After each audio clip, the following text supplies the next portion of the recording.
વિગતવાર સમાચારોની ત્યારે સૌથી પહેલા વાત કરીએ તો મહત્વના સમાચારો કે પરસોત્તમ રૂપાલાની માફી બાદ પણ ક્ષત્રિય સમાજ લડી લેવાના મૂડમાં જોવા મળી રહ્યો છે।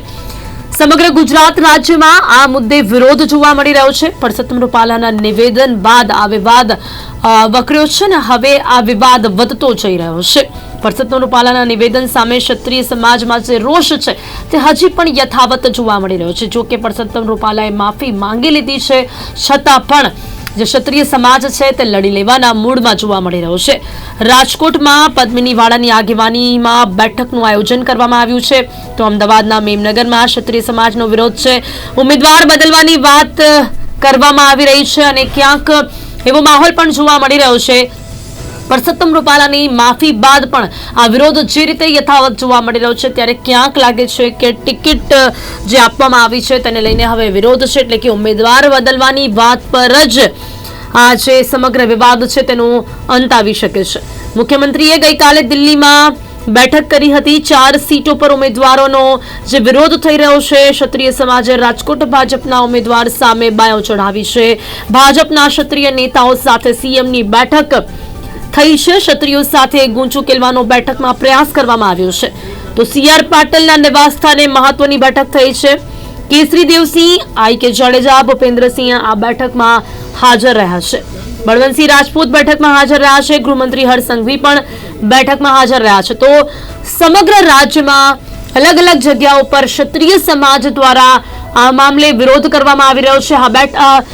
રાજકોટ બેઠકનો જે વિરોધ છે હવે રાજકોટ સુધી સીમિત નથી રહ્યો પરંતુ સમગ્ર રાજ્યમાં જોવા મળી રહ્યો છે। તો વાત જો અમદાવાદની કરીએ તો અમદાવાદ ખાતે પણ જે પરસોત્તમ રૂપાલા છે તેમનો વિરોધ જોવા મળી રહ્યો છે। પોસ્ટર સાથે જે ક્ષત્રિય સમાજના આગેવાનો છે તેઓ નીકળ્યા છે। કલેક્ટર કચેરી ખાતે પહોંચ્યા છે, આવેદનપત્ર આપવા માટે પહોંચ્યા છે। અમદાવાદ કલેક્ટર કચેરી ખાતે જે ક્ષત્રિય સમાજના આગેવાનો પહોંચ્યા છે તેના દ્રશ્યો આપ નિહાળી રહ્યા છો। જે પ્રકારે વિરોધના બેનર સાથે અત્યારે તમામ ક્ષત્રિય સમાજના નિવેદનને લઈને ક્ષત્રિય સમાજમાં ઠેર ઠેર વિરોધ જોવા મળી રહ્યો છે। ત્યારે મહિલાઓ દ્વારા ક્ષત્રિય સમાજના મહિલાઓ દ્વારા પણ અત્યારે અહીંયા વિરોધ અને ખાસ કરીને આવેદનપત્ર આપવાની પણ તેઓ પહોંચ્યા છે। કલેક્ટર ઓફિસ ખાતે તેઓ પહોંચ્યા છે, આવેદનપત્ર આપવા માટે પહોંચ્યા છે। સાથે જ વાત કરવામાં આવે તો નિવેદનને લઈને ખાસ કરીને તેમનો ખાસ વિરોધ છે। આજે આવેદનપત્ર આપવા માટે પહોંચ્યા છે, શું કહેશો? જી બિલકુલ, જો રૂપાણાની ટિકિટ નહીં કપાય ને તો અમે ક્ષત્રિય સમાજ આખું આવેદનપત્ર આપીશું। આવેદનપત્રથી બી જો ટિકિટ પાછી નહીં ખેંચાય ને તો ક્ષત્રિય સમાજ, સમગ્ર ક્ષત્રિય સમાજ રસ્તા ઉપર આવશું અને જરૂર પડે તો અમે ક્ષત્રિયાનું જોહર કરવા તૈયાર છું। 100% જે પ્રમાણે એક નિવેદન આપવામાં આવ્યું હતું ને ખાસ કરીને તે નિવેદનને લઈને નહીં માત્ર અમદાવાદ પરંતુ રાજ્યભરમાં આ જ પ્રકારનો વિરોધ જે છે તે અત્યારે જોવા મળી રહ્યો છે। તો જે મહિલાઓ દ્વારા પણ કલેક્ટર ઓફિસ ખાતે પહોંચીને અત્યારે વિરોધ વ્યક્ત કરવામાં આવી રહ્યા છે અને સાથે જ તેઓની એક માંગ પણ છે કે તેમની જે ટિકિટ છે તે કાપવામાં આવે। સાથે જ વાત કરવામાં આવે કે જે પ્રમાણે તેમનો એક વિરોધ છે કે જો ટિકિટ કાપવામાં નહીં આવે તો ક્યાંક ને ક્યાંક તેઓ ખૂબ જ ઉગ્ર જે કહી શકાય કે રોષ કરશે અને સાથે જ વિવિધ જગ્યાએ આ પ્રકારના જે આવેદનપત્ર છે તે આપવામાં આવી રહ્યા છે। શું કહેશો આજે આવેદનપત્ર અમદાવાદમાં આપવા આવી રહ્યા છે? જય માતાજી, જય ક્ષત્રિય ધર્મ। આજે આવેદનપત્ર આપવામાં આવ્યું છે। ખાલી એક જ માંગણી છે અમારી કે રૂપાલા સાહેબને ટિકિટ રદ થાય। બાકી કોઈ જ અમારે નથી ભાજપ સાથે વેર કે નથી અમારે કોઈ અન્ય સમાજ સાથે વેર। ખાલી અમે એટલું જ કહેવા માંગીએ છીએ જે અમારું ક્ષત્રાણી જે છે અને જેનું જે અપમાન થયું છે એનો ખાલી બદલો લેવા માંગીએ છીએ, બીજું કંઈ જ કહેવા અમે માંગતા નથી। ચોક્કસ વાત કરવામાં આવે તો તેમને પુરુષોત્તમ રૂપાલા દ્વારા માફી પણ માંગવામાં આવી છે પરંતુ હજુ પણ જે રોષ છે તે વધુ જોવા મળી રહ્યો છે। તેમના દ્વારા માફી પણ માંગવામાં આવી પરંતુ હજુ પણ રોષ, શું કહેશો? અને આવેદનપત્ર આજે આપવામાં આવે? આવેદનપત્ર આપવાનું કારણ એ જ છે કે હજુ પણ એમની ટિકિટ કેન્સલ નથી થઈ, તો એ ટિકિટ કેન્સલ થાય એ જ અમારા માટેનો પ્રયાસ છે। તો પછી અહીંથી બધું આવેદન અમારું સમેટાઈ જશે ને ત્યારે એના પછી એક કાર્યવાહી અમારી આગળ ચાલુ જ રહેશે। તમામ જે કહી શકાય કે સમાજ સામે તેમનો કોઈ પણ જાતનો વિરોધ નથી, સાથે જ સમાજને લઈને તેમનો કોઈ રોષ નથી પરંતુ જે પ્રમાણે જે ટિકિટ છે તે ટિકિટ જે તેમને કપાવવી જોઈએ અને ખાસ કરીને તેઓ ટિકિટ રદ કરવામાં આવે તેવું પણ તેઓ માની રહ્યા છે। તો સાથે જ વાત કરવામાં આવે કે જે પ્રમાણે ક્ષત્રિય સમાજના જે મહિલાઓ છે તે અત્યારે રોષમાં જોવા મળી રહ્યા છે। કેમેરામેન ચંદ્રકાંત દ્વારા સાથે બ્રિજેશ દવે, અમદાવાદ।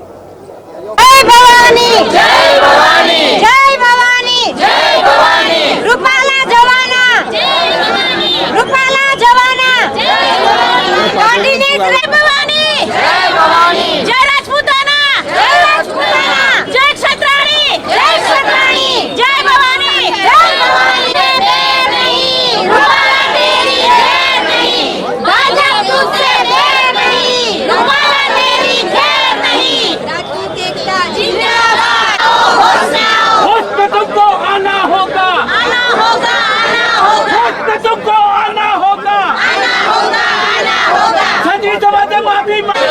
બધાને હાથ બાદ તો ઉપર કરાય જાય, ક્લિયર કરે છે, પણ નથી કરતા. હું કરવા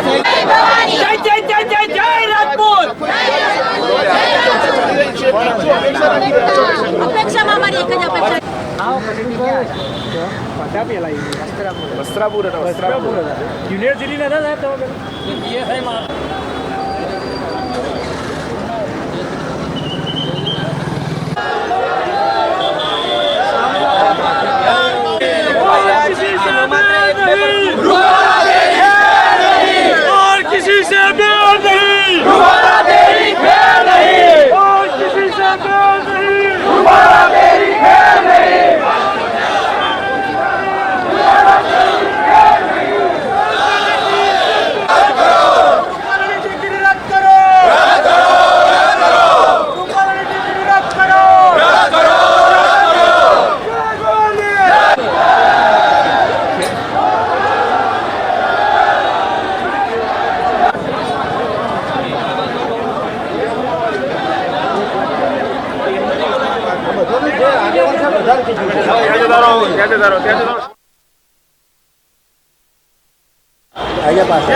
સીધા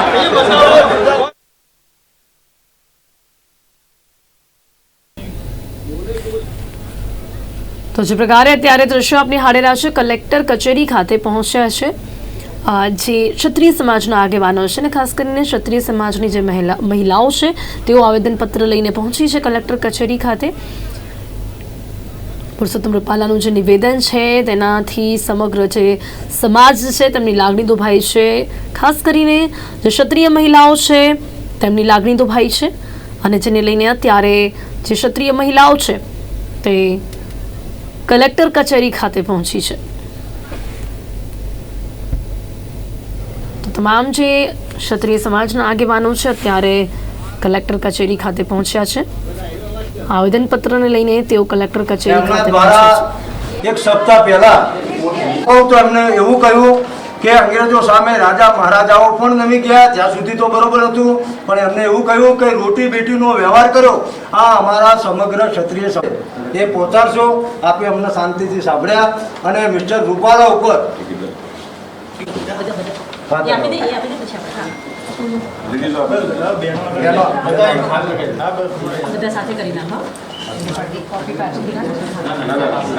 કોપી તો ભલે આપણી જોડે છે કોપી. ચલો આપી દે. ખૂબ મોટી વસ્તુ છે જેની ખાસ નોંધ લેશે.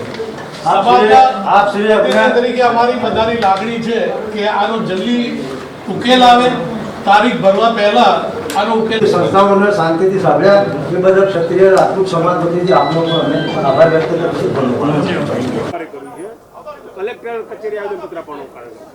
હું કરણસિંહ ચાવડા, પ્રમુખ ગુજરાત ક્ષત્રિય સભા, સભ્ય કોર કમિટી, સંકલન સમિતિ. આપે જે વાત કરી એમ કે નિવેદન કોઈ એક પક્ષના આગેવાને કર્યું છે, કલેક્ટરના આવેદનપત્ર કેમ? તો આપ જાણો છો કે કલેક્ટર પ્રજાના પ્રતિનિધિ છે, સરકારના પણ પ્રતિનિધિ છે.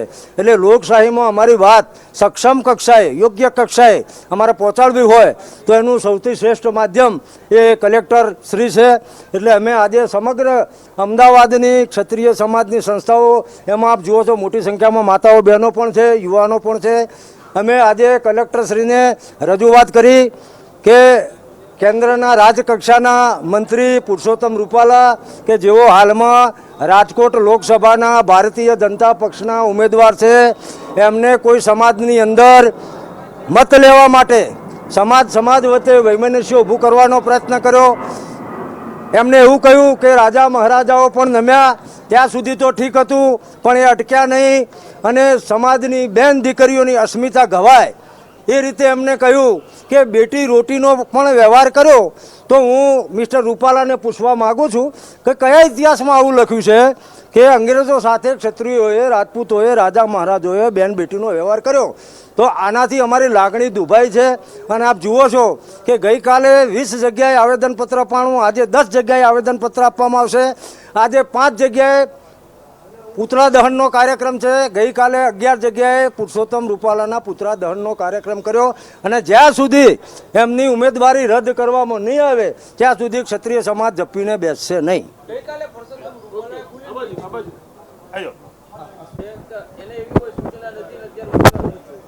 હું વિજયસિંહ ચાવડા, પ્રદેશ અધ્યક્ષ મહાકાલ સેના ગુજરાત.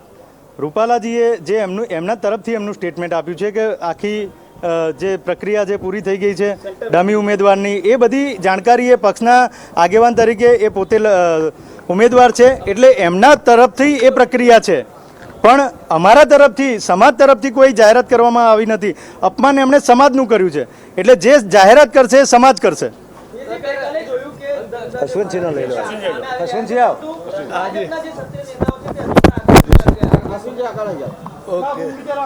ભાઈ એક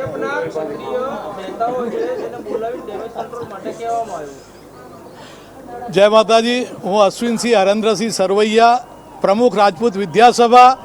આજ સુધી સરકાર તરફથી સમાજના કોઈ પણ નેતાઓને કે કોઈ પણ સંસ્થાને આમંત્રણ આપવામાં આવ્યું નથી અને હજી સુધી આ ચર્ચામાંથી અમને બહાર જ રાખવામાં આવ્યા છે. આગામી સમયમાં ભાજપના જ નેતાઓ આવી અને તમારી જોડે સમાધાન માટે કહેશે તો સ્ટેન્ડ શું રહેશે તમારું? અમારી લાગણી એક જ છે કે રૂપાલાજીની સીટ કાપો, અન્ય કોઈ પણને આપો, પટેલ સમાજને આપો, હરિજન સમાજને આપો, કોઈ પણ ક્ષત્રિય સમાજને આપો, કોઈ પણ સમાજને આપો, અમને એમાં કોઈ જ વાંધો નથી. અમે ભાજપની સાથે જ છીએ પણ અત્યારે અમારી લાગણી દુભાઈ છે એટલે અમારે ન્યાયની જરૂર છે. અમને ન્યાય આપો. ગઈકાલે પરસોત્તમ રૂપાલા હસીને કહેતા હતા. હા બોલો બોલો બોલો. બધા ઘણા જવાબ આપું બોલો. પરસોત્તમ રૂપાલા ગઈકાલે હસીને કહેતા હતા કે કોઈ સૂચના પુરુષોત્તમભાઈ ક્ષત્રિય સમાજનું અપમાન કરી અને હજુ હિંચકા પર બેસી અને ઝૂલી રહ્યા છે પણ એમને ખબર નથી. અને એ એમ કહે છે કે હજુ ઉમેદવાર હું છું. એમની વાત સાચી છે, આજની તારીખે ઉમેદવાર એ છે, કદાચ કાલે નહીં હોય, કારણ કે જ્યાં સુધી ઉમેદવાર હશે ત્યાં સુધી ક્ષત્રિય સમાજ આંદોલન બંધ કરવાનો નથી. તો એ વ્યક્તિગત મિસ્ટર પુરુષોત્તમ રૂપાલાની વાત છે. કરણસિંહ, એક વાત એ પણ છે, તમે કહ્યું કે સક્ષમ અધિકારીને રજૂઆત કરી પણ પાર્ટીનો ઉમેદવાર બદલવો કે ના બદલવો પાર્ટી નક્કી કરતી હોય છે. પાર્ટી ક્યારે રજૂઆત, કેવી રીતે રજૂઆત કરશે? જો સક્ષમ અધિકારી કલેક્ટરશ્રીને મેં એટલે રજૂઆત કરી કે કાયદાના રખેવાળ એ છે એટલે રૂપાલાજી ઉપર જે કાયદેસરની કાર્યવાહી કરવાની થાય. કેમ કે એમને ચૂંટણી પંચની આચારસંહિતાનો ભંગ કર્યો છે. કોઈ જાતિ, કોઈ સમાજ, કોઈ કોમ, ઊંચ નીચ આવું બધું કહીને મત માગી શકાય નહીં.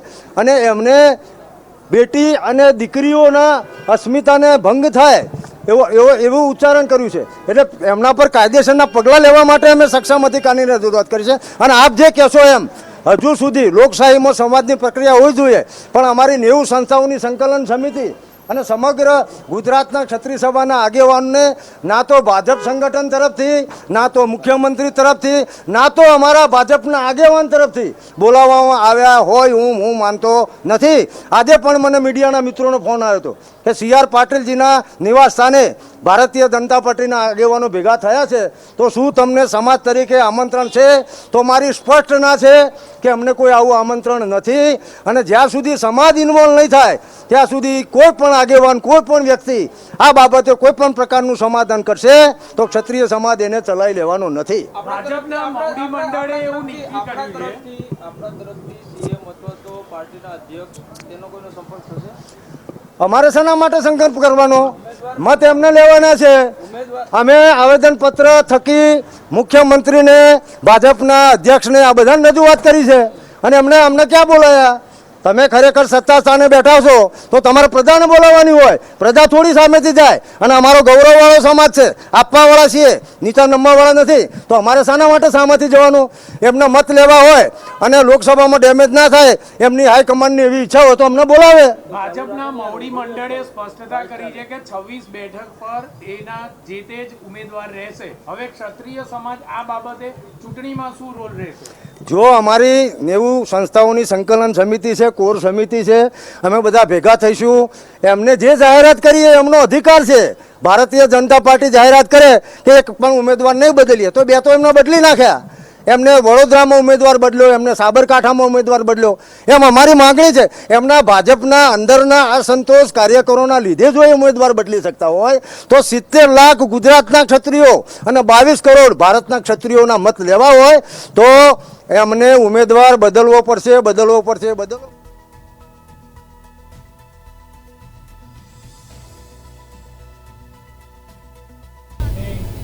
જે પ્રકારે અત્યારે ક્ષત્રિય સમાજમાં રોષ જોવા મળી રહ્યો છે, તેમની એક જ માંગણી છે અત્યારે પુરુષોત્તમ રૂપાલા કે જેમને ટિકિટ આપવામાં આવી છે તે પાછી ખેંચાય અને તેમના જે ઉમેદવારી છે ત્યાંની તે બદલવામાં આવે. તો ત્યારે